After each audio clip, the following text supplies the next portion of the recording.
মামু হুম আপনার একটা প্রশ্ন করি। বাগিনা কি প্রশ্ন করবো করো। মনে করেন আমনে আমি জঙ্গল দিয়ে যাইতে আছি, ওকে হ্যাঁ তোর আপনার আমি মিললে একটা আম পাইছি, আমরা খাইবো কেটা? তুমি যেহেতু আমরা পাইছো মামা তুমি খাইবা। মনে করেন দুজনই পাইছি, আমরা খাইবো কেটা? মুই খামু।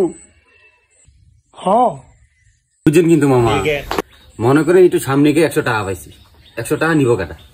আম যেহেতু তুমি পাইছো তুমি খাইছো, তা যেহেতু তুমি পাইছো তুমি নেবে। ধরেন মামা আর একটু সামনে গিয়া একটা মুসির দেখা পাইলাম, এটা কিন্তু যেন তো মুসি না, গোয়া সিলাই করে। এখন কার গোয়া সিলাই করবে মামা? আম তুমি পাইছো তুমি খাইছো, টাহা তুমি পাইছো তুমি নিছো, ওগা কি মুটটা সিলি করবো? তোমারটাই দেখো। বুঝছেন কিন্তু মামা, একটু সামনে যাওয়ার পর একটা বলক পাইছি, যেমন তেমন বলক না, এটা যারা তারা আবার গোয়া মারে। হুমুন্দি কহিরা এখন গোয়া কার মারবে? মোর গোয়া তো আটকেন না। তোর মান্দার বলা তুই তো আলো কথা কয় আমার বোকা মানে গোয়া তো আমারই মারবো।